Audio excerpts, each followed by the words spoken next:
หนึ่งให้พี่น้องสมบูรณ์กันนานเด้อปูตาแล้วบอกแล้วครับให้พี่น้องเขาได้อยู่ได้กินน้ำกันก็ด้านกลางห่างแล้วล่ะโอ้ยใจเย็น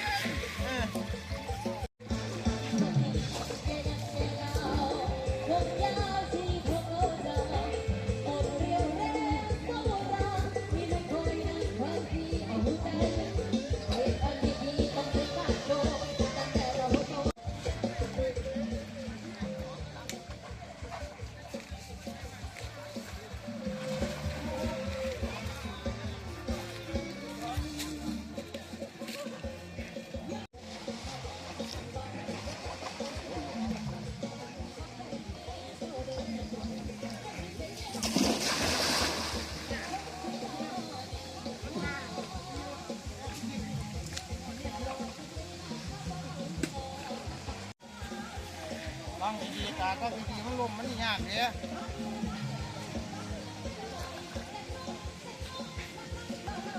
โอ้โห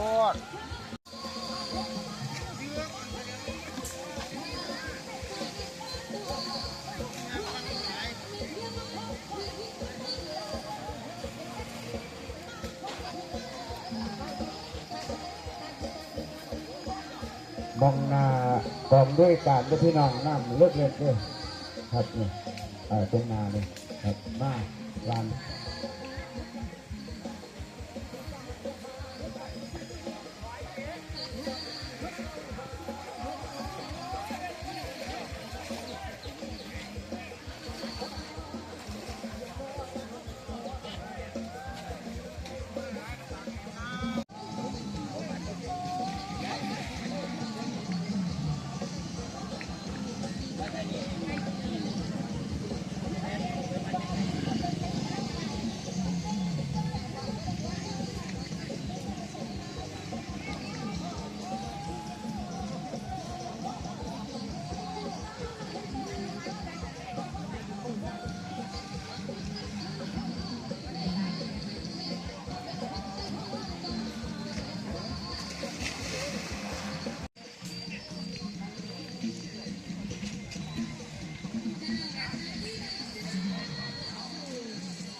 ไฟปลาบอกบุ้มบุ้มโอ้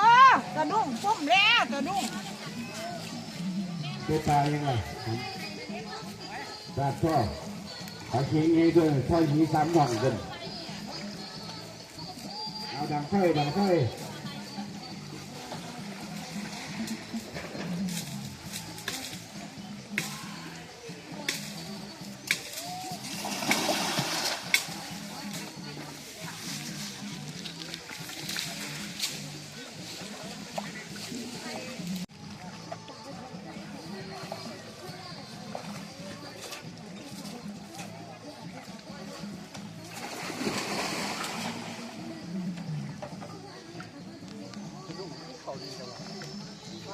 กระดุ้งพูดเป็นก้าเดี๋ยวมา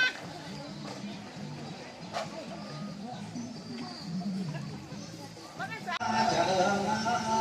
ห้ลืมอกลืมใจ